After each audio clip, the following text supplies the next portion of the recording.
Hey guys, tonight we are leaving the modern world behind. Its bright screens and constant notifications, and we are traveling back, further than we've ever gone before. We are walking, not on concrete or asphalt, but on cool, damp earth, the air thick with the smell of wet stone and ancient dust.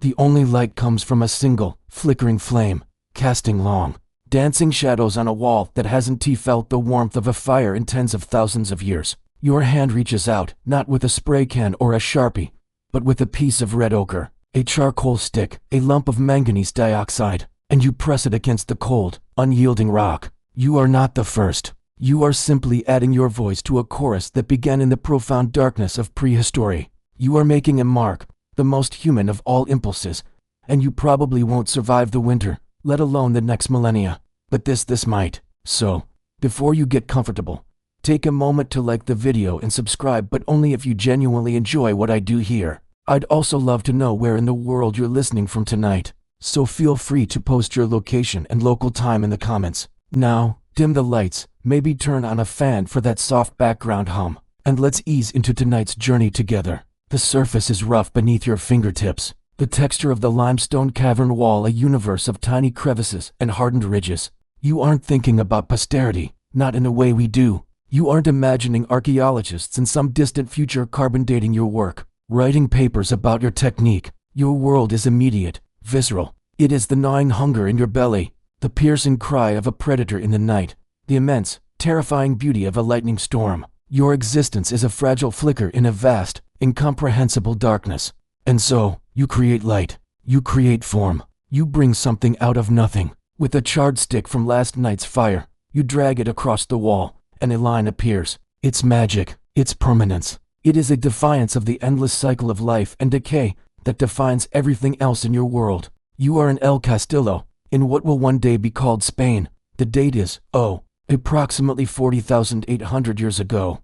The air is cold, but the cave is a sanctuary. The flickering firelight makes the shadows dance, and in those shadows, your mind, the same mind that worries about saber-toothed cats and where the next meal is coming from, begins to see shapes. A lumbering bison, a graceful deer. Your hand, you press it against the wall, and you blow a fine powder of red ochre mixed with saliva over it. You pull your hand away, and there it is, a stencil, a perfect, negative image of you, a signature. I was here. This is my hand. I am alive. It is the world's first hashtag. This isn't art for a gallery. It isn't decoration. This is something deeper, more mystical. Historians and anthropologists still argue whether these paintings were part of hunting rituals, a form of sympathetic magic where depicting the animal gave you power over it, or if they were part of complex spiritual beliefs, a way to communicate with the world of spirits that existed just on the other side of the stone. Maybe it was simply the Paleolithic equivalent of a diary, a way to record a successful hunt, to say, "We ate well today." The truth is, we will never know for certain. Their world is too far removed from ours. We can only stand in the cool, silent darkness and wonder. But it's not all solemn ritual. The human urge to be cheeky, to leave a joke, is apparently ancient. Alongside the breathtaking, spiritually resonant paintings of Lascaux, France, created around 1700 years ago, there's a quirky little tidbit that always stands out. Among the majestic horses and charging aurochs, there's a depiction of a bird-headed man with an erect phallus, seemingly grappling with a bison. It's crude, it's bizarre, and it feels like a cartoon scrawled in the margin of a sacred text. Was it a joke, a warning, a story about a failed hunt that became campfire lore? It's a reminder that our ancestors weren't just grim survivalists. They had a sense of humor. They told stories, they teased each other, they were human. This mainstream historical fact that the oldest known cave paintings are over 40,000 years old is staggering enough. But think about the act itself. You are not in a well-lit studio. You are deep in a labyrinthine cave system. Your only light a moss-wrapped torch that sputters and smokes. The oxygen might be thin. The journey to this sacred canvas is dangerous, and yet, you go. You spend hours, days, perhaps, mixing your pigments with animal fat, using your hands, chewed sticks, and hollow reeds to apply them to the wall. You are an artist, a shaman, a scientist, and a storyteller, all at once.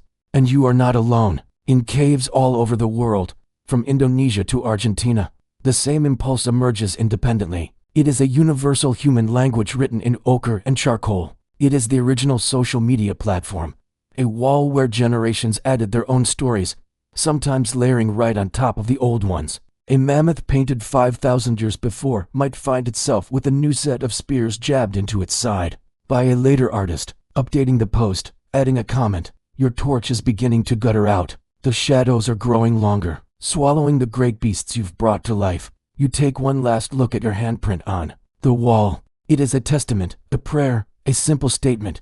It is the seed from which all history, all literature, all art will grow. It is the first whisper, and it has echoed for millennia. You turn and make your way back toward the pinprick of daylight, leaving your mark in the darkness, a message for whoever or whatever comes next. And as you emerge squinting into the Pleistocene sun, you can possibly imagine that your scratch on that wall is the first step on a long, long road that leads to the pyramids of Egypt, a road we'll start walking down next. The air changes, the damp, earthy coolness of the cave is gone, replaced by a dry, searing heat that hits you like a physical wall. The scent of dust and stone is still there, but now it's mingled with the smell of baking Nile mud, of human sweat, and the faint, acrid tang of donkey. You're no longer in the deep sacred silence of a cavern. You're surrounded by a cacophony of sound, the rhythmic clink of copper chisels on stone, the shouts of foremen, the groan of ropes under immense weight, the chanting of hundreds of workers. You are standing at the base of a structure so immense, so geometrically perfect, it seems to defy the very nature of the desert. You are in the shadow of the Great Pyramid at Giza, and it is, quite literally, the world's largest billboard, and everyone, from the stonehauler to the pharaoh himself, seems to have brought a chisel to write on it. This is the mainstream historical fact that still boggles the mind. These monuments, symbols of absolute power and divine order, were not the pristine, silent tombs we often imagine. They were bustling civic centers, the ancient equivalent of a downtown square combined with a massive construction site that lasted for generations. And with all that human traffic came the same irrepressible urge we saw in the caves. The tools just got a little more sophisticated. Instead of a lump of charcoal, you might have a sharp flint, a discarded copper tool, or a piece of limestone to use as a makeshift chalk. The canvas, however, was infinitely more grand. You are part of a crew, a file as they're called. Your job is to haul these massive limestone blocks, and it's backbreaking, soul-crushing work. But even here, there is camaraderie, there is pride, and there is a need to mark your contribution. So, on a block destined for the inner chamber of the pharaoh Khufu's pyramid, you quickly, deftly, scratch a name, not your own, but the name of your gang, your work crew. The names are boastful, defiant, proud, the vigorous gang, the enduring gang, the craftsman gang. This isn't vandalism. It's a time card. It's signing your work. It's saying, we built this. This block, right here, was moved by us. These are the quarry marks and crew names that archaeologists have found deep within the pyramid's structure, the signatures of the anonymous thousands who achieved the impossible. But it doesn't stop with the builders. Fast forward a few centuries. The pyramids are ancient history themselves now, tourist attractions for the ancient world. You are a Greek or Roman tourist, part of a grand tour of the known world. You've sailed down the Nile. You've seen the Sphinx, and you are, frankly, just as awestruck and obnoxious as any modern tourist. And what does any self-respecting tourist do? They leave their mark. You hire a local guide, who also happens to be a handy scribe with a chisel, and you have him carve your name into the leg of a statue, on the base of a monument. Dio was here. The company of Philadelphia saw this and marveled. It's the ancient version of tagging a bathroom stall at the Eiffel Tower. You were here, you saw it, and you needed everyone who came after you to know it. And then there's the quirky, fringe tidbit that makes this all so wonderfully human. We move from Giza to the massive temple complex at Deir el-Bahari, the mortuary temple of the great female pharaoh, Hatshepsut. The place is covered in formal, beautiful hieroglyphic inscriptions praising her power and her connection to the gods. But if you look closer, in the less formal, out-of-the-way spots, you find something else. You find graffiti left by the workers from the nearby village of Deir el-Medina, the community of artisans, who built and decorated the royal tombs in the Valley of the Kings. And these aren't just names. These are sketches, complaints, jokes. One famous piece depicts the temple's chief architect, a man named Senenmet, who was Hatshepsut's closest advisor, and historians still argue whether they were lovers. The graffiti shows him in a compromising and politically treasonous position with the female pharaoh. It's a cartoon, a piece of ancient political satire and gossip. scratched into the very stone of the monument they were building. Was it a malicious attack, a joke among co-workers, the dangerous piece of dissent?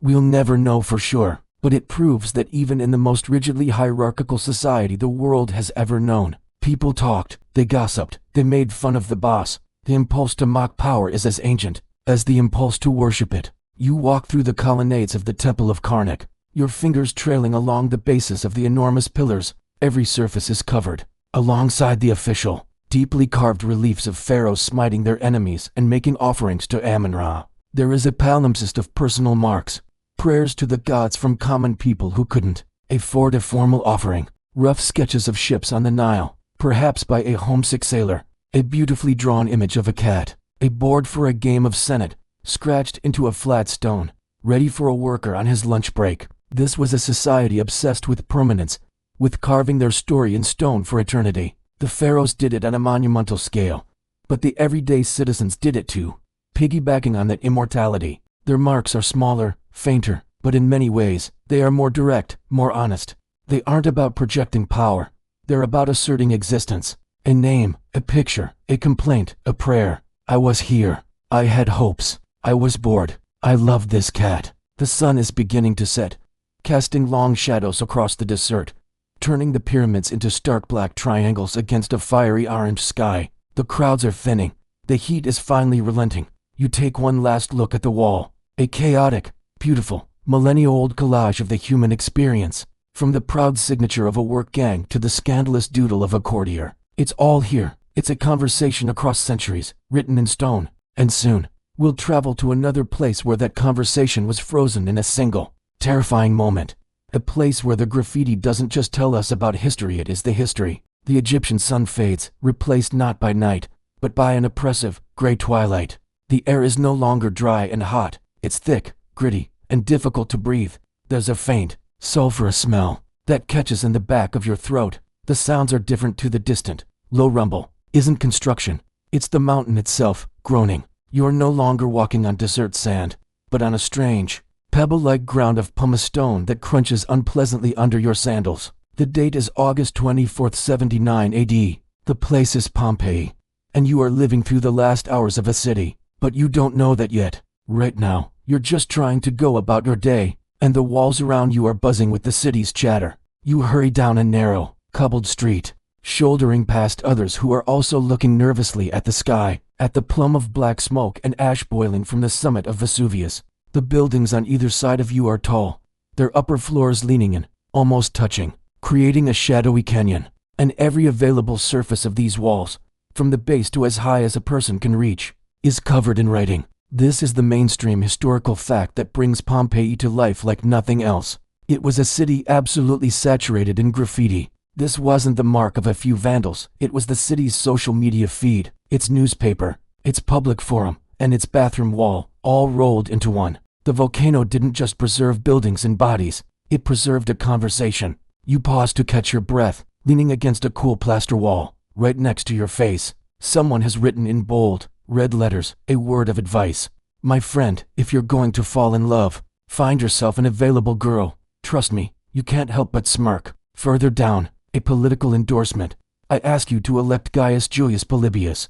He provides good bread, platform, baked goods, a timeless strategy. On the wall of a bar, a customer has scrawled, I'm amazed, O wall, that you have not collapsed and fallen, since you must bear the tedious stupidities of so many scribblers. Even 2,000 years ago, people were complaining about other people's graffiti. This is the quirky, human tidbit that makes Pompeii so relatable.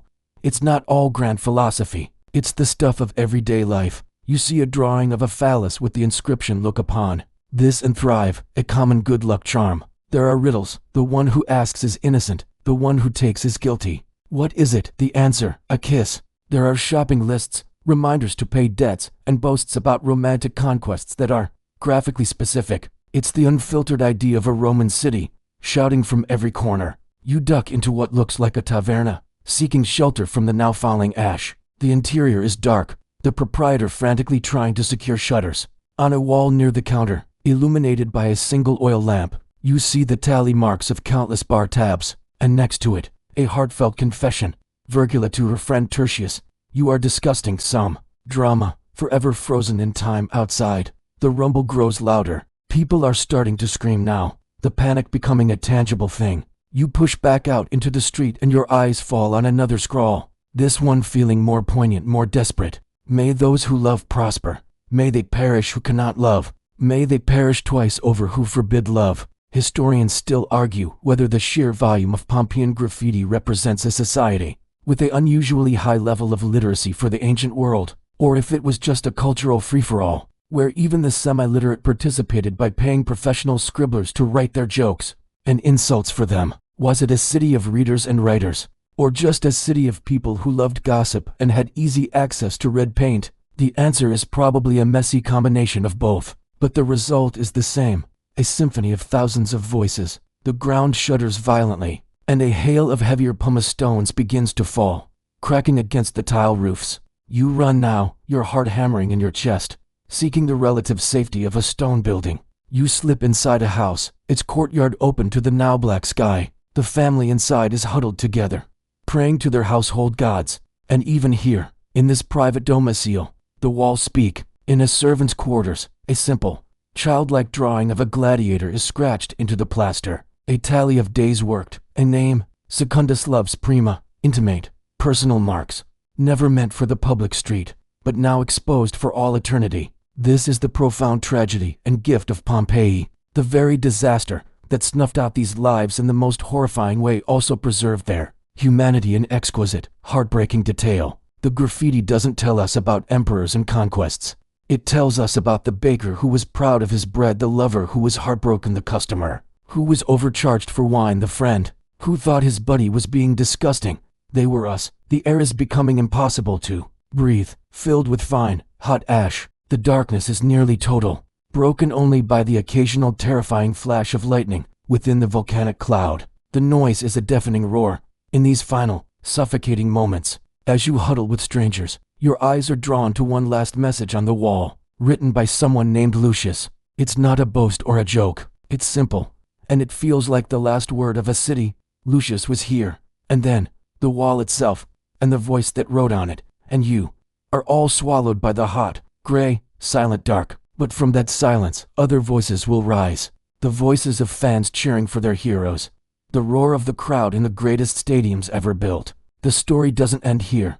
The next marks we find are written in the dust of the arena, and they speak of fame, violence, and the first sports superstars the world ever knew. The silence is absolute, but only for a heartbeat. Then, a new sound begins to swell, distant at first, a low hum that vibrates through the very soles of your sandals. It's not the groan of a volcano or the whisper of a desert wind. It's the sound of a crowd, tens of thousands of voices merging into a single, roaring entity. The oppressive gray ash of Pompeii melts away, replaced by the blinding, white-hot sun of Rome beating down on your head. The smell of sulfur is gone, overpowered by the pungent melange of sweating bodies, roasting meat from 100 street vendors, cheap perfume, and the distinct, metallic scent of blood in the dust. You are being carried along by a river of humanity, all flowing toward a single, colossal destination, the Flavian Amphitheater, the Colosseum. And you are here for one reason, to see the gods of the arena, the gladiators. This is the mainstream historical fact that redefines these fighters. In the Roman world, top gladiators were not just condemned criminals or slaves, they were international celebrities, sex symbols, and athletes whose fame rivaled that of emperors.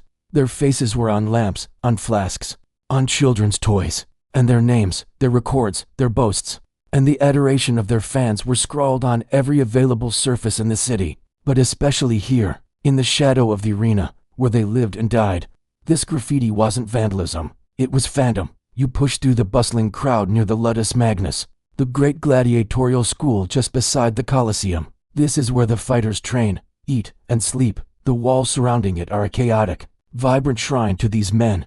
It's a physical comment section. You see carefully carved inscriptions. Celadus, the Thracian, is the heartthrob of all the girls. Another, for a gladiator named Crescens, boasts, Crescens the netter of young girls, the glory of the girls, the doctor of the night. They had nicknames that would make a modern wrestler blush. This was their hype, their brand management, likely endorsed by their lanista, their manager, to build their reputation and their betting odds.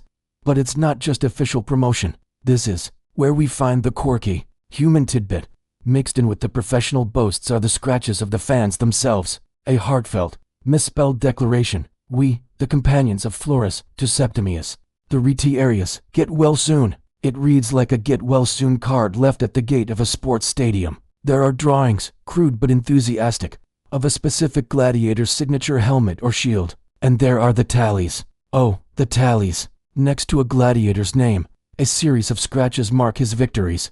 Petroids, 5 wins.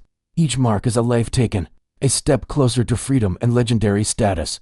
You can almost feel the fans arguing over them, debating the stats like modern fantasy sports enthusiasts. C5. I told you he was better than Barillas. You finally enter the amphitheater itself, the roar of the crowd becoming a physical force that pounds against your chest.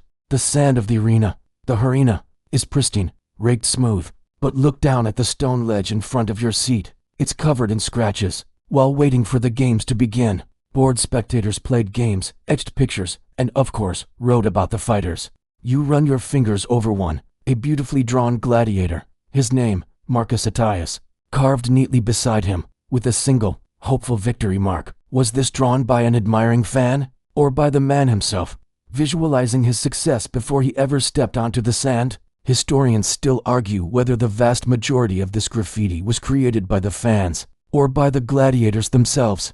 Was it a form of self-promotion from within the barracks, or pure, organic adoration from the outside? The answer is likely both, a feedback loop of fame, where the fighters stoked the fires of their own legend and the fans consumed it, added to it, and worshipped them for it. They were trapped in a violent, brutal system, but within that system, they could achieve a level of renown and adulation that most free citizens could only dream of. The trumpets blare, and the gates open. The gladiators march in, their armor gleaming, raising their arms to the adoring crowd. The noise is deafening. You are screaming yourself, shouting the name of your favorite. This is it. The culmination of all that hype, all those scratches on the wall. The statistics meet the sword. A man's life, his story, his fanbase, all come down to skill, luck, and the whim of the crowd. When it's over, and the victor stands triumphant, the crowd's frenzy reaches a new peak, and you know that tomorrow, the walls outside will be updated. A new victory mark will be added next to his name. His legend will grow. The graffiti is a living record, a real-time update of glory and death. It's a stark reminder that our modern obsession with sports stars, with their stats and their personal dramas, is nothing new. We've just traded the stone wall for the smartphone screen, the chisel for a keyboard. The impulse to declare, "My guy is the best," is timeless. As you file out with the sweaty, satisfied crowd, your ears still ringing, you pass a wall where a poet or a philosopher, exasperated by it all, had once written, "The gladiator's net conquers all," a cynical take on the power of spectacle. But you're not thinking about cynicism now. You're replaying the fight in your head, already planning what you'll scratch on the wall tomorrow to show your support.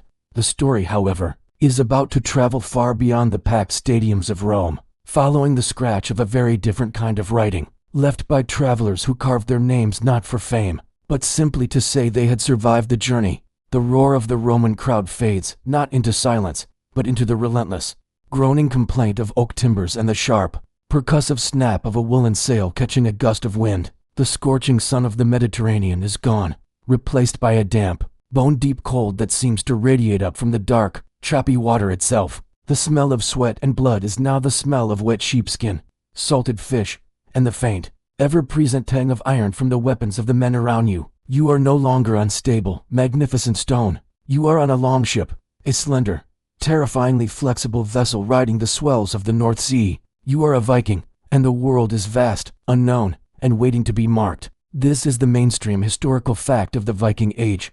They were not just mindless raiders. They were the most far-flung travelers and traders of their era, connecting continents from the edge of the Arctic Circle to the sun-baked shores of the Black Sea. And everywhere they went, from a remote volcanic island in the Atlantic to the greatest church in the Christian world, they brought with them their unique, angular script, the runes, and they could not resist carving them. For them, runes were not just letters, they were magic, power, and identity. To carve your name in runes was to stake a claim, to leave a piece of your soul in a distant land, to shout your presence into the wind. Your ship makes landfall on a barren, wine-scoured stretch of the Orkney Islands. You've been weeks at sea, and the solid, unmoving ground feels alien under your boots. As others secure the ship, you climb a low, grassy hill. Seeking a view, you find a large, flat stone, warmed slightly by a weak sun, and you take out your knife, not to fight, not to hunt, but to write. The action is deliberate, ritualistic. You carefully carve the familiar shapes, whirl for Riest Kummelwetta. Thulfur raised this monument. You aren't building a cairn or a stone tower. The writing itself is the monument. It is a testament to your journey, your survival. It says, I, Thulfur, was strong enough to sail this treacherous sea and stand on this rock. This impulse follows you everywhere. You are in Byzantium, Constantinople, the glittering capital of the world. You are part of the Varangian Guard, the elite Norse mercenaries who serve as the personal bodyguards of the Byzantine Emperor. The city is a dizzying sensory overload of spices, incense, and 1,000 languages. You walk into the greatest building on earth, the Hagia Sophia. Its vast dome seems to hang from heaven itself, supported by nothing, and there, high up on a marble balustrade, amidst the stunning Christian mosaics, you find it, a runic inscription, carved by a homesick guardsman centuries before you. Halfdan carved these runes. It's not grand, it's not boastful, it is profoundly human. In the heart of the most sophisticated city in Christendom, a Norseman felt the need to mark his presence in the letters of his homeland. It is the 9th century equivalent of taking a selfie in front of the Eiffel Tower and posting it online. And this is where we find our quirky, wonderfully mundane tidbit. While some runestones are grand memorials to fallen heroes, many are incredibly practical. The most common type of Viking graffiti isn't about great battles or epic voyages. It's about ownership. It's the ancient Norse version of putting your name on your lunch in the office fridge. You find it on rocks marking a farm boundary. Vigmund claimed this. On a wooden plank used to repair a boat, Sigurd owns this piece. On a simple bone comb, Thorfast made a good comb. It's boastful, yes, but in a deeply domestic way. They were a people intensely concerned with property, with craft, with declaring I made this or this is mine. It's a fascinating window into their psyche, amidst the dragon ships and bloody axes. They were also a society of farmers and artisans who just wanted credit for their work. Historians still argue whether runes were believed to hold intrinsic magical power, if the act of carving them was a spell in itself for protection or victory, or if they were simply a practical alphabet for a pragmatic people. Was Thulfur raised this monument a literal statement, or was it a spell to ensure his name would last as long as the stone? The answer is lost to time, lying somewhere between the mystical and the mundane. Your journey continues, west now, to the edge of the known world, to Greenland, a brutal, beautiful land of glaciers and fjords. The community here is small, isolated, hanging on by a thread. Life is a constant struggle against the cold and the dark, and yet they still carve. In a remote cave used by hunters waiting for seal, the walls are covered in runes. Some are names, some are prayers to Christ or to the old gods for a successful hunt. Some are just practice. The Futhark, the runic alphabet carved over and over, a way to stave off boredom during the long,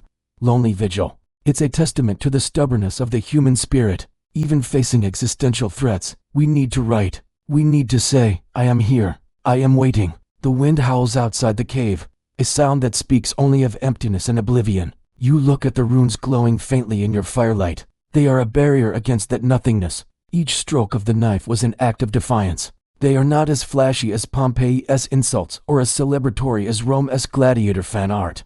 They are often stark, simple, and functional, but they are perhaps the most powerful graffiti we've encountered yet, because they weren't written in the bustling heart of an empire. They were written on the very fringe of the world, by people who stared into the abyss and carved their name on its edge, just to hear the echo. And as your fire dwindles, you realize this need to mark, to claim, to assert oneself against the void, is about to take a strange and beautiful turn. It will move from the cold stones of the frontier to the most sacred of spaces, to the warm, candlelit interiors of monasteries where the most devout men in Europe were secretly doodling in the margins of their holy books. The howling Greenland wind softens, folding into a new sound, the soft, rhythmic scratch of aquilon vellum. The smell of salt and cold stone is replaced by the scent of beeswax candles, drying ink, and the faint, animal musk smell of the parchment itself. The vast, empty landscapes are gone. You are in a small, dimly lit room, a scriptorium, tucked away in the heart of a medieval monastery. The world outside may be brutal and chaotic, filled with war and plague, but in here, there is only the patient, sacred work of preservation. You are a scribe, a monk, and your task is to copy the word of God. It is an act of profound devotion, a way to save knowledge and beauty from the darkness of the age. And you are, quite frankly, dying of boredom. This is the mainstream historical fact about the illuminated manuscripts of the Middle Ages. They were among the most valuable objects in the world, painstakingly crafted over months or years. And they were not just holy texts. They were works of art, status symbols, and repositories of all knowledge, sacred and secular. But the men who made them were not saints made of stone. They were human. And in the margins of these incredibly expensive, devoutly created books, they left some of the most bizarre, hilarious, and deeply weird doodles in human history. This is marginalia, and it is a secret rebellion etched in gold leaf and vermilion. Your back aches from hunching over the writing desk. Your hand is cramping from hours of forming perfect, tiny letters. You've been copying the book of Psalms for weeks. The Latin words swim before your eyes. Beatus for blessed is the man, and in the margin, almost without thinking, your quill begins to drift. You are supposed to be drawing a delicate vine, and on this leaf, a bit of holy decoration. Instead, you find yourself sketching a little man with a large nose peeking out from the curve of the letter B. Then you give him a silly hat. Then you draw a rabbit, but not just any rabbit, a rabbit in full plate armor, jousting against a snail. The snail, of course, is also wearing armor and looks strangely confident. This is the quirky, utterly delightful tidbit that makes medieval monks so relatable. The margins of these holy books are a surreal playground. There are monkeys playing the bagpipes. There are dragons getting into arguments with geese. There are bishops with the heads of donkeys. There are countless snails, so many snails engaged in combat with knights. Historians still argue whether these bizarre images held deep symbolic meaning. The snail as a symbol of the resurrection, for instance, because it emerges from its shell, or if they were just the medieval equivalent of a board office worker drawing cartoon aliens on a sticky note. Were they inside jokes between monks, subversive critiques of the church hierarchy, or just the result of a creative mind cracking under the monotony of writing Alleluia? For the 10,000th time, you look up from your snail joust and glance over at Brother Edmund's desk. He's supposed to be illustrating a scene from the life of a saint, but if you lean in, you can see he's drawn a detailed, grumpy-looking cat in the bottom corner. Beneath it, in tiny letters, he's written, "I am so cold." Another monk has drawn a picture of a hand pointing to a particularly tedious passage of text, with the note, "This is a very important section." It's the medieval version of a highlighter. Another has simply written, in the middle of a solemn theological treatise, "Oh, my hand hurts." The gap between the sacred duty and the all-too-human scribe has never felt narrower or more charming. But it wasn't all boredom and griping. Some marginalia served a practical purpose. A beautiful, illuminated letter might contain a tiny, hidden picture of the monk who painted it, a humble signature. Notes were written in the margins correcting a previous scribe's mistake. "This is not true," or "I don't understand this bit." They argued with the text, and with each other, across centuries. You could have a manuscript where a 10th century monk writes a correction, and a 12th century monk writes in the margin next to it, "No, he's right, you know." It was the original internet forum thread, happening in real time across hundreds of years. In the margins of a Bible, your candle is guttering, and the light is fading. You put the final, delicate flourish on your armored rabbit.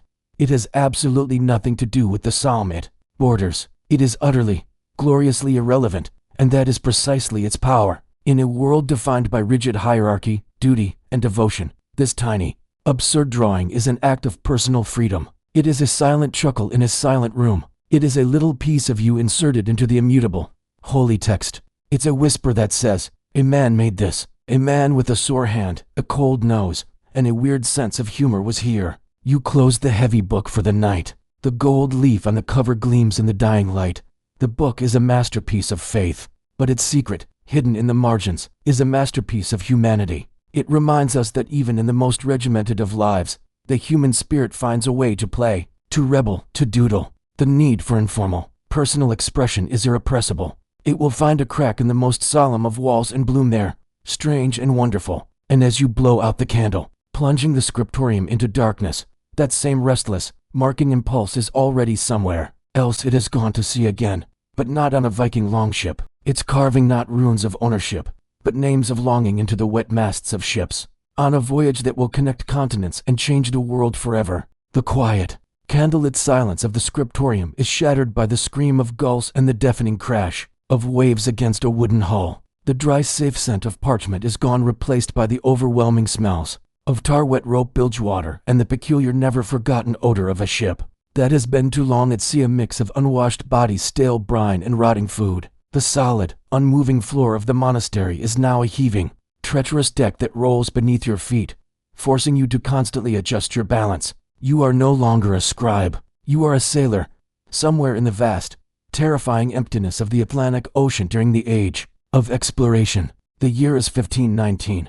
You are part of Magellan's fleet, attempting the impossible, to circumnavigate the globe, and you are desperately, so crushingly bored, lonely, and afraid. This is the mainstream historical fact of long-distance sailing. The voyages that connected the world and built empires were exercises in extreme human endurance, comprised of months of mind-numbing monotony, punctuated by moments of sheer, pants-wetting terror. There were no distractions, no privacy, and no escape from the same 200 faces, the same terrible food, the same endless, empty horizon. In this floating prison, the impulse to leave a mark wasn't about fame or devotion. It was a primal scream against the isolation, a scratch on the wall of your cell to prove you hadn't already been swallowed by the sea. Your world is the ship. You know every splinter, every knot in the timber, every fray in the rigging. And so, when the need for a personal ritual strikes, you don't have a cave wall or a pyramid. You have the ship itself. You take out your belt knife, its blade honed sharp from constant use. You find a secluded spot, perhaps near the bowsprit or on a bulkhead in the forecastle where you sleep, and you begin to carve. The motion is meditative, a way to pass the interminable hours. You don't carve your whole name, maybe just your initials, the initials of your sweetheart back in Lisbon, a crude drawing of a cross, a simple date. It's not for anyone else to see, really. It's for you. It's a tiny, permanent claim on a world that is otherwise fluid and hostile. Each stroke of the knife is a prayer. Let me survive. Let me return. Let this mark remain, even if I do not. This is where we find the quirky, heartbreakingly human tidbit. Sailors were a notoriously superstitious lot, and their graffiti often reflected this. You defined intricate sailor as valentines, complex geometric patterns, and compass roses carved into wood, believed to charm the wind and ensure a safe return. But alongside the holy symbols were the profane. A common piece of graffiti found on ships was the dowser or naked woman, a crude carving of a female figure, often with exaggerated features. Historians still argue whether these were simple, lewd jokes born of months without female company or if they were deeper talismans, akin to a figurehead meant to tempt and calm the sea itself, which was often personified as a capricious and dangerous woman. Was it pornography or a protective prayer? It was likely both, a messy, human blend of desire and dread. The marks weren't limited to the ship's structure. Sailors would carve on their personal belongings, their sea chests, their utensils, their whittling projects. A scrimshaw artist on a whaling ship, etching a detailed scene onto a sperm whale, astute to pass the time on a 3-year voyage, was engaging in the same fundamental act. They were taking the raw, impersonal material of their journey, the whalebone, the ship's timber, and imposing their identity upon it. I was here. I endured this. You finally make landfall on a strange, uncharted island, a mere speck in the ocean. You are desperate for fresh water and fruit, your gums bleeding from scurvy. As you stumble ashore, weak and delirious, you see it, on the smooth trunk of a palm tree, another set of initials, carved years, maybe decades, before. AG1498. You have no idea who AG was, or if he ever made it home. But in that moment, the feeling is not one of discovery, but of connection. You are not the first to suffer here. You are part of a chain, a secret society of men who have passed this way and felt the same overwhelming need to say, I was here. I made it this far. The experience is profound. It's a message in a bottle that you found without even breaking the seal. That single, anonymous carving does more for your morale than a speech from the captain ever could. You take out your own knife and add your mark below it, not to deface it, but to answer it, to continue the conversation.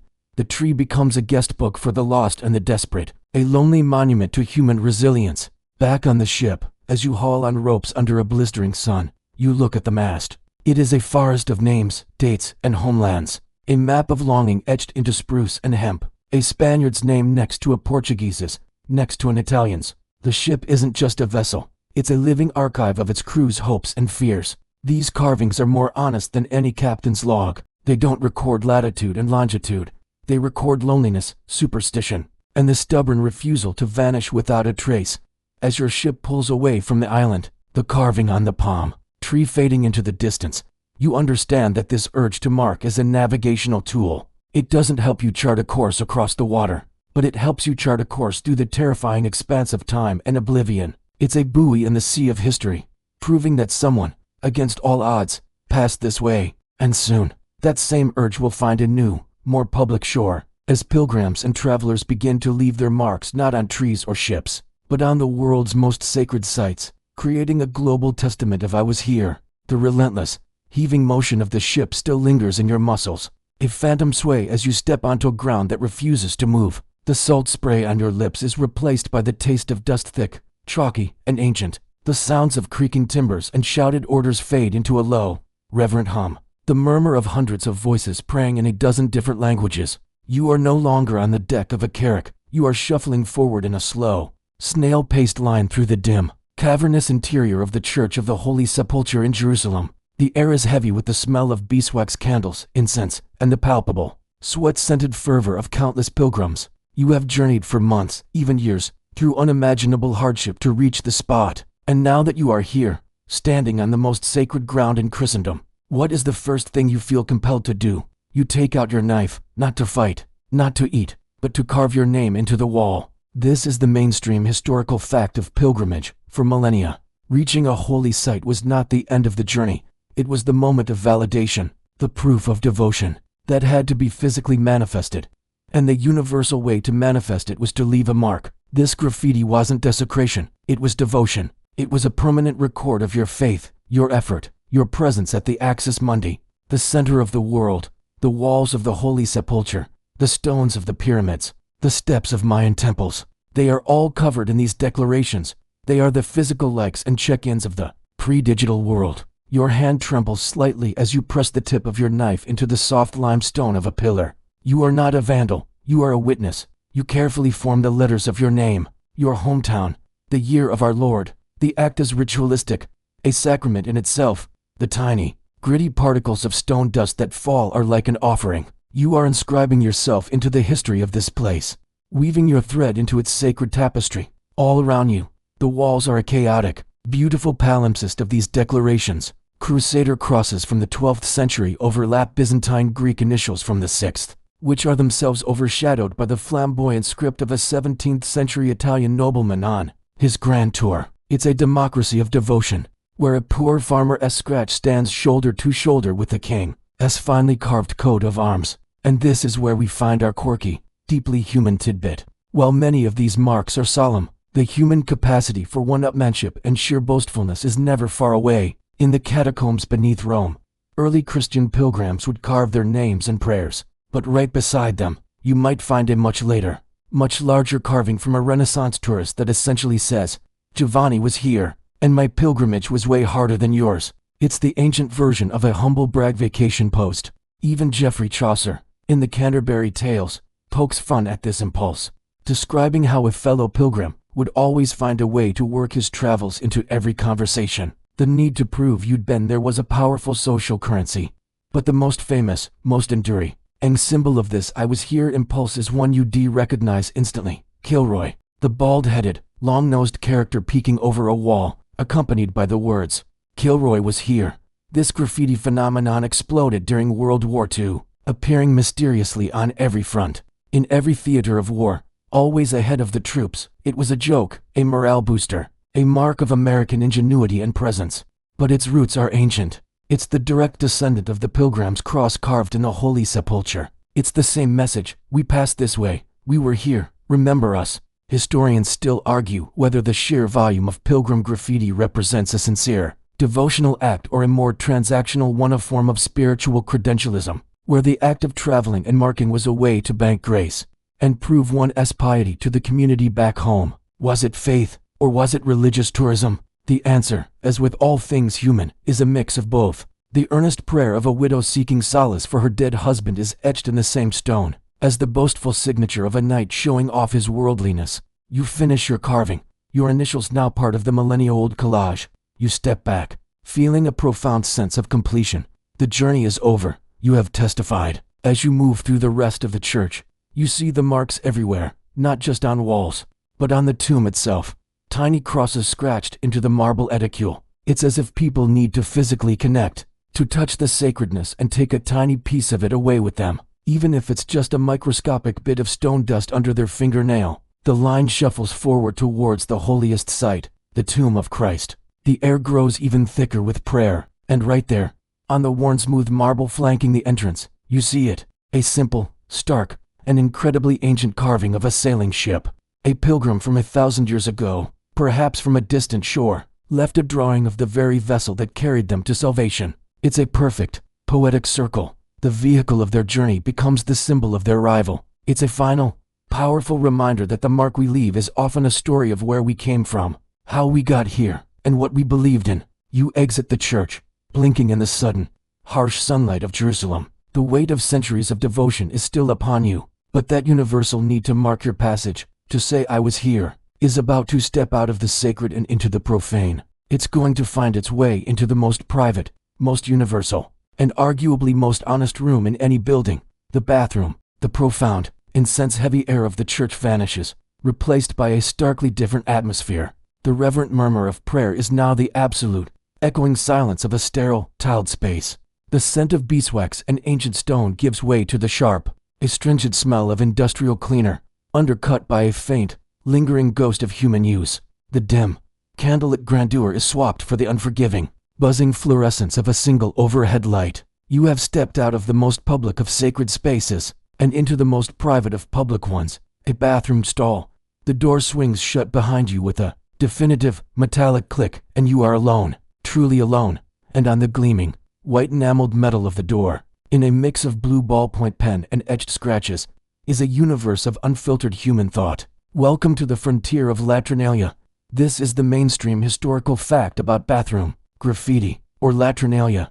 It is one of the most universal and enduring forms of informal human communication, found in every culture with public restrooms. It is a unique genre of graffiti, defined by its environment, a place of enforced privacy and anonymity, which paradoxically breeds breathtaking honesty, vulnerability, and raw ID. The bathroom stall is a confessional booth without a priest, a therapist's couch without a bill, a public forum where everyone is anonymous, and the walls talk. You are sitting there, and your eyes scan the door.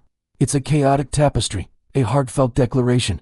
Sarah plus Mike, forever. Below it, a different hand has added, and ever. Nope, he's a jerk. A phone number with the offer of a good time.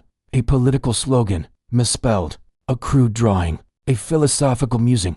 Why are we here? And beneath it, the inevitable, pragmatic answer, to pee. Now get off the toilet. I need to go. It's democracy in its purest, most ridiculous form. Every voice is given equal weight. Every opinion is posted without filter. And the discourse is robust. This is where we find our quirky, profoundly human tidbit. The content of bathroom graffiti follows remarkably consistent patterns across time and culture. The Romans did it. The Victorians did it. We still do it. There are jokes, often of the for a good time call. Variety. There are romantic declarations and their subsequent rebuttals. There are existential questions. But the most fascinating category is the dialogue. A statement is written. Someone else responds. A third person chimes in. You can witness entire relationships form and disintegrate in the space of a few square inches over the course of weeks. I'm pregnant and scared. Written one day, a week later. Beneath it, you're not alone. Call this number for help. It is raw, anonymous humanity at its most compassionate and its most cruel. Historians and sociologists still argue whether latrinalia serves as a legitimate barometer of societal anxieties and preoccupations, or if it is just the meaningless effluent of boredom and a captive audience. Is the philosophical question scrawled next to the toilet paper dispenser a genuine cry into the void, or just a prank? The debate is unanswerable, which is precisely what makes it so compelling. The bathroom stall is a psychological petri dish where every impulse, from the profound to the puerile, is allowed to grow in the dark. Your gaze drifts to the side of the metal partition. Here, the medium changes from ink to scratchity. Names are carefully etched into the paint, a heart, a date. This is the modern version of the Viking carving his name on his comb, the sailor on his ship's mast. It's a claim of ownership, however temporary, over this tiny, private kingdom. I was in this specific stall. My body was here. The act of etching it is a small rebellion against the sterile, impersonal environment. You are leaving a biological trace, yes, but also a cultural one. You are personalizing the impersonal. You finish your business, but you linger for a moment reading. This isn't like the graffiti in Pompeii or on the pyramids. There's no boast of glory, no claim of divine favor. This is different. This is the graffiti of the interior self, the thoughts we have when we think no one is listening, the fears we voice only in the quietest rooms of our minds, the jokes we're too embarrassed to say out loud. It is, perhaps, the most honest form of graffiti we have encountered. It isn't crafted for an audience in the way a gladiator as fan art or a pilgrim as cross was. It is a byproduct of a private moment, a thought ejected into the world simply because the urge to express it coincided with a writing surface and a temporary lack of supervision. As you unlock the stall door and step back out into the brighter, more curated world of the public restroom, you carry that feeling with you, the sheer, bizarre honesty of it. The stall door swings shut, hiding its secrets until the next person seeks solitude. That need to speak your truth, to answer back, to connect anonymously, is a powerful force, and soon, we'll see it break out of the bathroom and take to the streets, where the stakes are much higher, and the messages are not about philosophy or romance, but about power, survival, and revolution. The sterile, buzzing silence of the bathroom stall is violently ripped away. The click of the lock is replaced by the distant, percussive thud of something exploding, the sharp crack of gunfire, and the raw, screaming chorus of a crowd. The smell of cleaner is obliterated by the acrid sting of tear gas, the smoke of burning tires, and the coppery scent of fear that hangs thick in the air. You are no longer in a place of private contemplation. You are on the street, and the wall in front of you is no longer a personal confessional. It is a weapon. This is graffiti as war cry, as newspaper, as memorial. This is the wall of protest, and it speaks for those who have been silenced. This is the mainstream historical fact throughout history. When official channels of communication are shut down, when the press is censored and speech is suppressed, the wall becomes the printing press of the people. It is the megaphone for the disenfranchised, the angry, and the revolutionary. From the slogans of the French Revolution scrawled on Parisian walls, to the partisan messages of World War II resistance fighters, the act of writing on a wall transforms from expression into action. It is a defiant, dangerous declaration. We are still here, and we are not afraid. You are in Berlin, 1961. Overnight, a border has been drawn not on a map, but through the heart of your city, a grotesque scar of concrete, barbed wire, and death strips.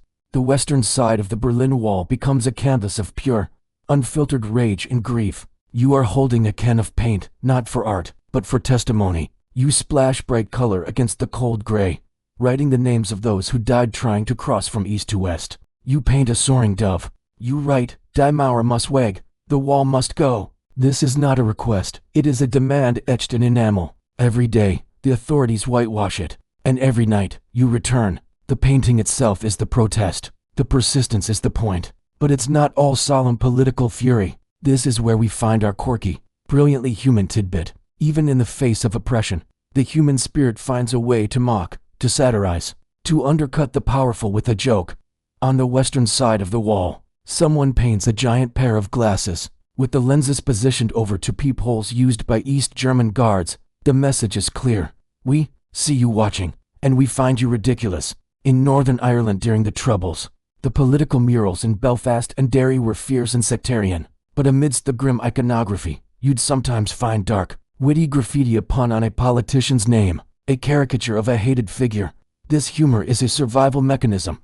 It is a way to rob the oppressor of their power by refusing to be solemnly, fearfully respectful. You are in Paris, May 1968. The city is alive with the energy of student revolt. The streets are a festival of dissent, and the walls are its manifesto. Slogans are stenciled and painted everywhere. But these aren't just demands, they are philosophical hand grenades. Sous les paves, la plage, beneath the pavement, the beach. A poetic call to uncover a utopia buried beneath the rigid order of society. Il estate interdit d'interdire. It is forbidden to forbid. The graffiti itself is an act of breaking that central rule. These aren't just messages, they are the ideology of the revolution, written large for everyone to see, debate, and be inspired by. Historians still argue whether this kind of protest graffiti actually changes minds, or merely serves as a cathartic release valve for the frustrations of the marginalized, ultimately reinforcing the status quo by providing a harmless outlet for rage. Does a slogan on a wall topple a government? Probably not by itself. But does it create a sense of solidarity? Does it make the invisible visible? Does it terrify those in power? Absolutely. The fact that authoritarian regimes spend immense resources painting over graffiti, sometimes even erecting anti-graffiti walls, proves its perceived power. They are afraid of the words. They are afraid of the ideas. They are afraid of the mark. Your hand shakes as you finish painting your slogan. A siren wails in the distance, growing closer. You drop the can, the paint splattering your shoes, and you melt back into the alleyways. Your heart hammering. The act is complete. Your message is there, naked and bold under the streetlights. It might be gone by morning, painted over by the authorities, but for now, it exists. It has been seen. Someone else, stumbling home, scared and feeling alone, will turn a corner and see your words, and they will know they are not alone. That is the true power of this mark. It doesn't just speak to the people, it speaks for the people. It is a community built in stolen moments and cheap paint. As the sirens fade, you understand that this form of graffiti is the opposite of the bathroom stall. It is not private. It is desperately, dangerously public. It is not about the inner self. It is about the body politic. It is not a whisper. It is a shout that echoes down concrete canyons, a shout that says, we refuse to be erased. And this need to communicate, to warn, to build community, is about to take a very specific and very secret form. It will shrink from the grand political wall to a small, discreet symbol scratched onto a fence post, a language of pictograms designed to be read only by those who need to know. The echoing shouts of the protest fade, the sirens receding into a new, more profound silence, the deep, vast quiet of the American countryside at night. The smell of tear gas and burning rubber is cleansed away by the scent of damp earth, pine needles, and the faint, dry aroma of creosote from railroad ties. The hard, unyielding concrete of the urban wall is replaced by the rough, splintery texture of a wooden fence post. You are no longer in a crowd. You are utterly alone. The year is 1932, the height of the Great Depression, and you are a hobo, riding the rails, a ghost moving through the heart of a broken nation. You cannot afford a newspaper. You have no phone. The world of information is closed to you. But you are not blind. You have eyes, and all around you, etched into the landscape itself, is a secret newspaper written in symbols, a language of survival, a code for the invisible. This is the mainstream historical fact of the hobo hieroglyphic system. During the Great Depression, an estimated 2 million men, women, and children took to the roads and rails as migrant workers. In this transient, often dangerous world, a sophisticated system of pictographic symbols evolved as a way to share crucial information, safely and anonymously. It was a grassroots communication network, etched in chalk or coal on fence posts, water towers, and sidewalk corners, warning of dangers, pointing toward opportunities, and building a fragile sense of community among the dispossessed. You hop off a slowing freight car, your muscles aching, your stomach a hollow knot of hunger. Your eyes, trained by months on the road, immediately scan the railroad siding, and there it is. On a signal post, drawn in a piece of white chalk, is a simple circle with 2 arrows pointing through it. The symbol for get out fast or the police are here. You freeze, then melt back into the shadows, your heart thumping. That simple mark just saved you from a night in jail, or worse. A little further on, near a water pump, you see another, a cat drawn in soft coal. The quirky, life-saving tidbit. The cat doesn't represent a pet. It means a kind-hearted woman lives here. Perhaps a woman who might offer a sandwich in exchange for chopping some wood. A moment of grace in a merciless world. But you have to be careful. The same symbol, if its tail is drawn a certain way, could mean a dangerous woman, one who might turn you into the authorities. The difference of a single line is the difference between a meal and a cell. You follow the signs like a detective reading a map. A series of horizontal lines means the number of men needed for a job. A triangle with a hand inside means the homeowner has a gun. A cross means you will find food. After speaking of religion, this is not art. It is not protest. It is data, pure, essential, life or death data. The symbols are stark, simple, and designed to be understood across language barriers. A Swedish migrant and an Italian migrant might not share a spoken word, but they could both read the symbol for bad water or vicious dog and know to steer clear. Historians still argue whether this system was a highly organized, universally understood code or a more informal, regional, and often inconsistent set of markings that could lead to misinterpretation with dangerous consequences. Was there a central rule book, or did it evolve organically, with symbols changing meaning from one railroad line to the next? The truth is likely messy. The system was brilliant, but it was born of desperation, not a formal academy. Its power lay in its anonymity, in its collective nature, 1,000 anonymous hands contributing to a guidebook for the lost. You come to the edge of a small town. There, on a gatepost, is the most hopeful symbol of all, 2 interlocking shovels. It means work available. It's a promise. You follow the crude arrows left by those who came before you, a trail of breadcrumbs leading to a farmer's field, where they lay taking on hands for the harvest. You work all day under the blistering sun, your back screaming in protest, but you earn $1 and a hot meal. That night, as you prepare to hop the next freight out of town, you take your own piece of chalk. You add your own mark next to the shovels. You don't draw a new symbol. You simply add a small tick mark. It's your way of saying, this information is good. I verified it. This symbol is true. You are fact-checking the hobo newspaper. You are contributing to the collective knowledge, paying the information forward for the next ghost on the road.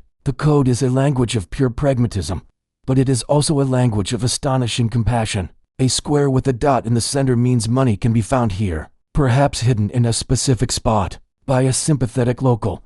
It is a network of trust built among those who have nothing to trust but a chalk mark left by a stranger. It is a society operating in the negative space of the real one, with its own rules, its own ethics, and its own way of caring for its own. As you wait in the darkness for the low rumble of the next train, you realize this is the most utilitarian, most vital graffiti we have encountered. It has no ego. It doesn't seek fame or revolution. It seeks survival. It is a whisper passed from one desperate soul to the next, a chain of kindness and warning written on the margins of the world. It is humanity at its most resilient, using the simplest of marks to build a lifeline. And as the train's headlight pierces the night, you know that this same human impulse to mark, to warn, to inform is what will eventually lead to the great modern debate.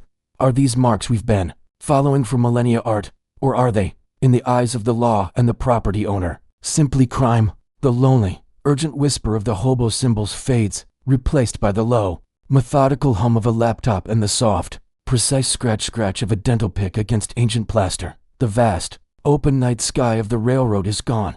You are now in a carefully defined, square-cut trench. The air still and hot under the shade of a canopy. The smell of damp earth and creosote is now the smell of dry dust, sun-baked pottery, and the faint, sterile scent of latex gloves. You are no longer a traveler reading signs for survival. You are an archaeologist in the 21st century, and the marks you are uncovering are no longer a living language. They are artifacts, data, and they present you with a modern dilemma that would have been utterly baffling to the people who made them. Are you looking at priceless cultural heritage, or are you looking at ancient vandalism? This is the mainstream historical fact that defines modern archaeology. The field has undergone a profound shift. For centuries, the discipline focused on kings, battles, and grand monuments, the great man theory of history written in stone. The graffiti we've followed was often ignored, scrubbed away, or dismissed as the meaningless defacement of the unwashed masses. But now, the focus has turned to social history, to the lives of everyday people. And suddenly, these scratches, these jokes, these boasts, have become an invaluable, unfiltered window into the past. The dilemma is this: how do we, as a society, value the informal marks of the past when we so fiercely prosecute the same behavior in the present? Your trowel gently brushes away centuries of compacted soil from a wall in a Pompeian house that has already been excavated a dozen times before. But you're not looking for frescoes or mosaics. You're using multispectral imaging technology to highlight faint scratches in the plaster that have been invisible to the naked eye for centuries. You find a price list for wine, scrawled next to a door, a doodle of a gladiator, a lover's poem. This isn't trash. This is a treasure trove of economic data, popular culture, and linguistic nuance. Each mark is a voice, and you are the first person to hear it in 2,000 years. To you, it is priceless. But here's the quirky, ethically tangled tidbit. In 2014, a tourist on a guided tour of a 2,000-year-old Egyptian temple in Luxor casually leaned over a relief and used a rock to carve the words, "Jing was here."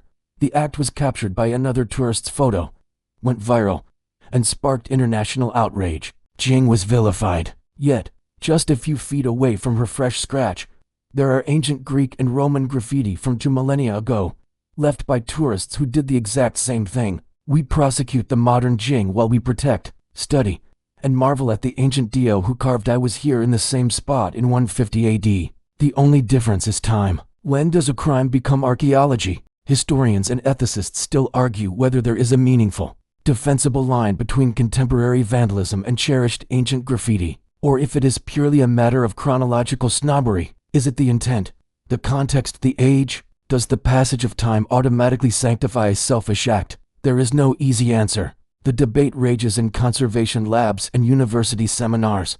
Do we preserve every mark, even the modern ones, for the archaeologists of the year 4000? Or do we actively work to remove them, to preserve the original integrity of the site, even if that means erasing the very layers of history we've come to value? You step back from your trench and look at the site not as an archaeologist, but as a human. The wall is a collage, a pharaoh's formal inscription, a Roman tourist's tag, a medieval prayer, a crusader's cross, a 19th century explorer's deeply unhelpful V. Smith 1890, and now, the careful, numbered markers left by your own team. It is all marking. It is all a form of I was here. The wall is a timeline of human ego, devotion, and boredom. To erase any of it is to edit history, to pretend that only the official, state-sanctioned story matters. This dilemma echoes in art museums. The once dismissed graffiti of the late 20th century is now being curated, sold at auction for millions, and hung on white walls. Artists like Jean-Michel Basquiat, who started with a spray can on the streets of New York, are now part of the canon. The very act that was once a crime is now celebrated as high art. The line is not just blurred, it's been completely erased and redrawn by a new generation of critics and collectors. The rebellious shout of the street has been institutionalized, its price tag negating its original anti-establishment message. As you pack up your tools at the end of the day, you realize that the value of a mark is not intrinsic. It is assigned by the people who find it, and that assignment changes with time. The hobo's chalk mark was vital information to his peers, but meaningless, or even an eyesore, to the town sheriff. The gladiator-esque fan art was popular culture to a Roman, but is an academic goldmine to you. The same impulse to mark a public space is either a crime or a cultural contribution, depending on the century in which it is judged. The sun sets over the dig site, casting long shadows across the layers of history. You are left with more questions than answers, a familiar feeling in archaeology. The only thing that is certain is that the impulse itself is unstoppable. It has survived caves, pyramids, volcanoes, and wars. It has adapted from charcoal to chalk to spray paint, and as you drive away from the ancient site, back toward the modern world, you know it is already evolving again, leaping from the physical wall to the infinite, digital one. The conversation that started in a cave is about to go viral. The dry, dusty silence of the archaeological dig is wiped away in an instant, not by a sound, but by a light. A cool, blue-white glow emanates from a screen, illuminating your face in the darkness of your room. The tactile world of stone, chalk, and spray paint is gone. Your fingers no longer grip a charred stick or a shaking can of enamel. They rest on a smooth, cool keyboard or swipe across a glass surface. The smells of the physical world, wet cave earth, baking stone, sweat, spray paint have been replaced by the scent of nothing at all. You are no longer an archaeologist in a trench. You are yourself, in the present, and you are about to perform the most ancient of human rituals in its newest, most ethereal form. You are going to leave your mark on the digital wall. This is the mainstream historical fact of our era. The primal impulse to declare I was here has undergone its most radical transformation since the first handprint was stenciled on a cave wall. It has been dematerialized. It has shed its physical body and become pure information. The canvas is no longer rock or plaster. It is the vast, interconnected digital landscape of social media feeds, comment sections, virtual worlds, and augmented reality layers. The tools are no longer ochre and charcoal. They are memes, tweets, usernames, and profile pictures. The audience is no longer the handful of people who might pass by a specific wall. It is potentially the entire planet. The graffiti of the digital age is instantaneous, boundless, and terrifyingly permanent in a way the Vikings could never have imagined. You open an app, your thumb hovers. With a few taps, you post a picture of your lunch, a witty observation, a political opinion. You hit send, and just like that, you have added your voice to the global chorus. You have tagged the digital world. This is the modern equivalent of the Roman tourist carving Dio was here on the pyramid. It's the gladiator's fan updating his status, just won my 5th fight. #blessed, #vigorous gang. It's the hobo drawing his chalk symbol. But now the symbol is a geotag on a map. showing others where to find free Wi-Fi or a good coffee shop. The impulses are identical: to connect, to boast, to inform, to belong. And this is where we find our quirky, deeply meta tidbit. The digital world has created its own bizarre, recursive forms of graffiti. Consider the comment section, the direct descendant of the medieval monk's marginalia. It's a place for annotation, critique, and absurdity. But it has also given rise to the modern Kilroy was here, the spam bot. These automated programs, with their nonsensical pitches for counterfeit watches or dubious websites, are the digital equivalent of the same mindless tag scrawled on every available surface. They aren't human, but they mimic the human urge to mark territory, to be seen, to exist in a space, however pointlessly. They are the ghost in the machine, the spectral, automated echo of our own need to say I am here. You navigate to a virtual world, putting on a headset.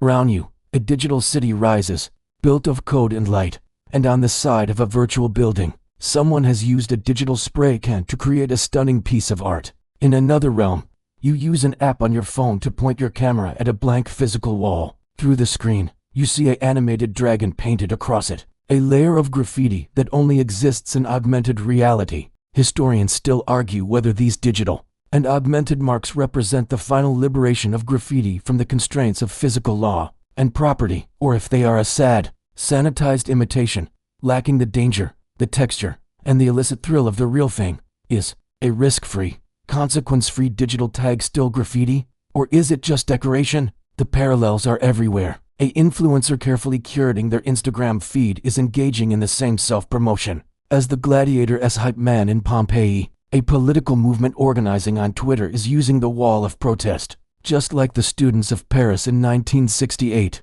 the like button is the simplest, most reduced form of the mark, a minimalist grunt of approval. The digital equivalent of adding a tally mark next to a gladiator's name. We have built a global infrastructure that caters to our most ancient social needs, and we express those needs through the same old behaviors, just at light speed. But there is a profound difference.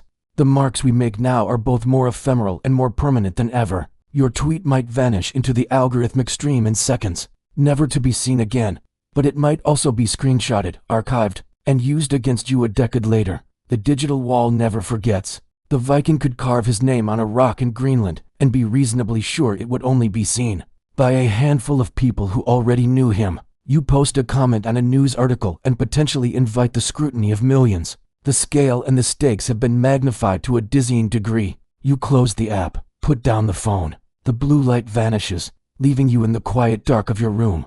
The hum of the computer fan is the only sound.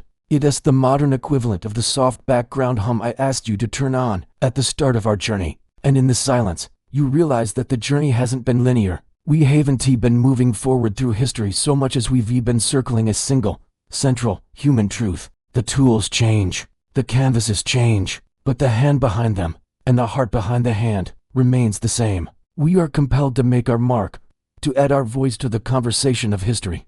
Whether that conversation is written in charcoal on a cave wall or in binary code on a server farm in Nevada. The digital world is the new frontier, but it is not the end of the story, because even as we spend half our lives in this ethereal space, the other half remains stubbornly, wonderfully physical, and the oldest canvas of all stone is still waiting. The impulse that launched us into the digital cosmos is now pulling us back, full circle, to where we began, to leave a mark that isn't made of light, but of earth.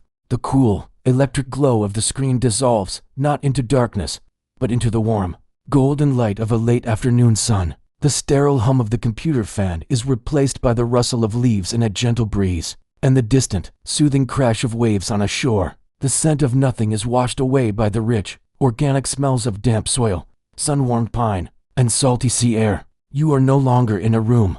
You are outside. Your feet are on actual earth. Your hands are brushing against real bark and stone. And in your pocket, you don't have a phone. You have a small, slightly worn notebook and a pencil. You are a modern-day pilgrim, but your cathedral is the entire world, and your ritual is one of hiding and seeking. You are here to participate in the world's largest, most benign treasure hunt. You are here to find a geocage, and in doing so, you are about to become part of a tradition that stretches back to the very first handprint on a cave wall. This is the mainstream historical fact of geocaching. Born in the year 2000, just after the U.S. government switched off selective availability for GPS satellites, making consumer-grade location data vastly more accurate. It is a global game of hide-and-seek. Participants use GPS coordinates to locate hidden containers, or geocaches, log their visit in a physical notebook inside the container, and then re-hide it for the next person. On the surface, it's a modern hobby driven by digital technology, but at its heart, it is one of the oldest human rituals, the desire to leave a tangible mark of your presence in a specific place and to find the marks left by others. You navigate through a forest, your eyes glancing from the GPS on your phone to the trail ahead. The coordinates are precise, but the final search is always analog, a test of observation. You're looking for something that doesn't belong, a slight pile of rocks that seems too deliberate, a hollow in the base of a specific tree, and then you find it, a small, green, waterproof container, camouflaged with leaves. Your heart gives a little leap of triumph. The same thrill the Roman tourist must have felt when he found the perfect spot to carve his name on the pyramid. You unscrew the lid. Inside, there's a collection of trinkets, a plastic toy soldier, a foreign coin, a cane, and most importantly, the logbook, a tiny, paper-bound ledger filled with names, dates, and short messages from people who have stood in this exact spot before you. This is the quirky, beautiful tidbit. The logbook is the direct, physical descendant of every graffiti log we've encountered. It is the pilgrim's scratch on the church wall. It is the Viking's runic claim on a rock. It is the hobo's chalk symbol on the fence post. You take out your pencil and add your own name and the date. You are not defacing anything. You are participating in a sanctioned, collaborative act of marking. You are adding your voice to a whispered chain of "I was here" that stretches back years, sometimes decades, in this specific location. You might even add a short note about the weather, or the bird you saw on the trail. It is a tiny, personal story added to the collective narrative of this place. But geocaching isn't the only way this ancient impulse is resurfacing. There's another, even more primal practice: rock balancing. On a beach nearby, you find a series of small, carefully balanced towers of stones. They serve no purpose. They lead nowhere. They are breathtakingly ephemeral. The next high tide or strong wind will likely knock them down. And that is precisely the point. This is graffiti stripped of all ego, all desire for permanence. It is not about leaving a mark that lasts for millennia. It is about the meditative act of creation itself, a moment of harmony and focus, a collaboration with gravity. It is a marker that says, "I was here, in this moment, and I was present." Its beauty lies in its temporary nature. Historians and anthropologists still argue whether practices like geocaching and rock balancing represent a healthy modern channeling of the human marking impulse into non-destructive forms, or if they are a symptom of a society that has become so sanitized and rule-bound that we've had to create permitted structured outlets for our most fundamental urges. Are we playing, or are we just following a new set of rules for an old game? You place a small, smooth stone on top of the tower you've been building.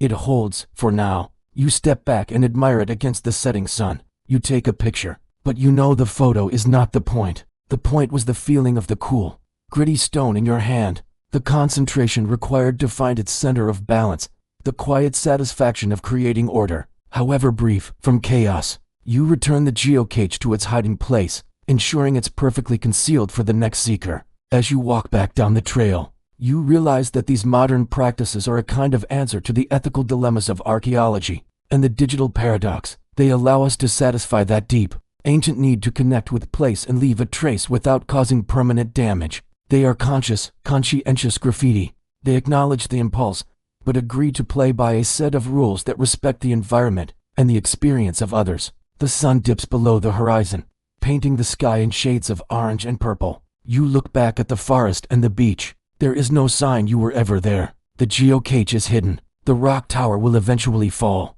And yet, you feel a profound sense of connection to the people who found the cache before you, and to those who will find it after. Your mark, though small and temporary, is real. It existed in time and space. You contributed to the story. This brings us full circle, from the permanence of the cave painting to the fleeting beauty of the balanced stone. It proves that the value of the mark was never in its longevity, but in the intention behind it. The need to say "I am here" is powerful, but so too is the wisdom to sometimes let the river, the wind, and the tide gently erase our words, leaving the canvas clean for the next person who needs to speak. The golden light of the geocaching afternoon deepens into the velvety, infinite black of a truly dark night. The rustle of leaves and the crash of waves soften into a single, steady sound, your own breath, slow and even, The journey we began in a flickering cave, surrounded by the smell of wet earth and the magic of the first mark, has carried us across continents and millennia. We've stood in the shadow of pyramids, frozen in the last moments of Pompeii, cheered in the roaring Colosseum, and sailed on Viking longships. We've read the whispers of monks, the cries of sailors, the secret signs of hobos, and the furious shouts of revolutionaries. We've watched the mark leap, from stone to screen, from the physical to the digital and back again. And now, we have come to the end of our path. But before we say goodnight, we must return to the very beginning. We must understand the whisper behind all the shouting. You are standing once more, in that deep, silent cave. But the fire is out. The artists are long gone.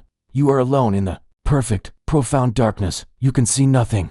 But you reach out your hand, and your fingertips trace the familiar, cool, rough surface of the limestone wall. You can feel them, the grooves, the outlines of the bison, the deer, the negative space of the handprint. The marks remain. In the absolute absence of light, the message endures. This is the final, quiet truth of our entire journey. The medium is irrelevant. The canvas is incidental. Whether it's charcoal on a cave wall, chalk on a fence post, spray paint on brick, or pixels on a screen, the impulse is identical. It is the human spirit refusing to be a whisper in a hurricane. It is a scream into the void that says, I matter, my existence, my love, my boredom, my anger, my prayer, it all mattered. I was here. This is the mainstream historical fact that underpins everything. The drive to create informal, personal marks is a universal human constant, as fundamental as language itself. It is not a footnote to history. It is the very paper it is written on. The official records tell us about the pharaohs, but the graffiti tells us about the baker who built his tomb. The history books detail the dates of eruptions, but the graffiti tells us about the man who loved a woman named Iris and thought his neighbor was a thief. This is the history of the people, written by the people. It is our most honest autobiography. And here is our final, quirky, and deeply moving tidbit. In 2018, archaeologists in Jordan discovered a small, 2,000-year-old graffiti carving in a remote canyon. It wasn't a king's name or a grand proclamation. It was a simple, short message written by a Roman soldier named Valentinus. It didn't boast of battle. It didn't praise an emperor. It was a lament, a homesick sigh etched into stone.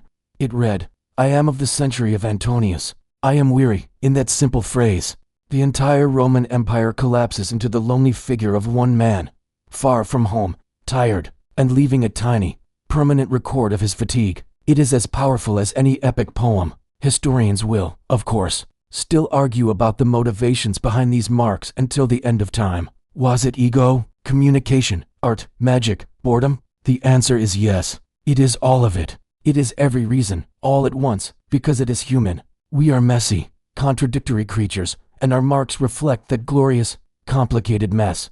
The same person who carefully etches a prayer for a sick child might, an hour later, scratch a crude joke about the village chief. We contain multitudes, and our graffiti is the proof. You lower your hand from the cave wall. The images are now burned into your memory, more real than if you could see them. You understand now that this journey was never really about graffiti. It was about connection, a connection that stretches across time, linking your heart to the heart of that Roman soldier in Jordan, to the Viking in Greenland, to the monk in his scriptorium, to the teenager tagging a train. You are all part of the same human project. You are all trying to figure it out, to cope, to laugh, to love, and to leave behind some small piece of evidence that you passed this way. The air in the cave is still and cool. It holds the silence of ages. But if you listen very, very closely, with more than just your ears, you can almost hear it. The faint, echoing whisper of countless voices, layered one over the other, a beautiful, chaotic symphony of us. It is the sound of humanity talking to itself,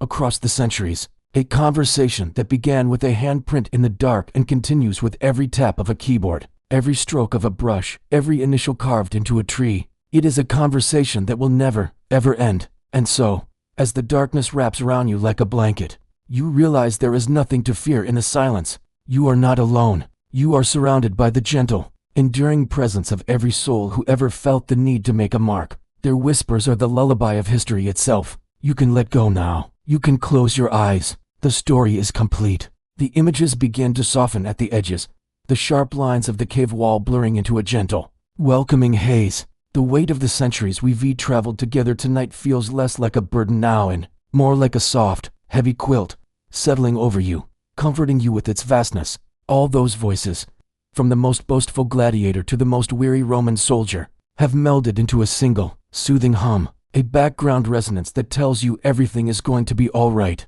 The need to mark our existence, to shout our presence, is really, at its very core, just a desire to connect, to know that we are part of something larger. And you are a part of this long, unbroken chain. You have added your own mark simply by listening, by letting these ancient whispers fill your mind tonight. There is no need for any more effort, no need to hold on to the thoughts. You can release them. Let them drift away like leaves on a slow-moving river. Your breathing is deep and regular, your body heavy and relaxed against the bedding. The journey is over. The book is closed. The final word has been written, and it is a peaceful one. There is only the gentle, rhythmic sound of your heart, a quiet, personal mark in the silence of the night, beating a soft, steady, and reassuring rhythm against the immense and comforting dark. Everything is as it should be. Just rest,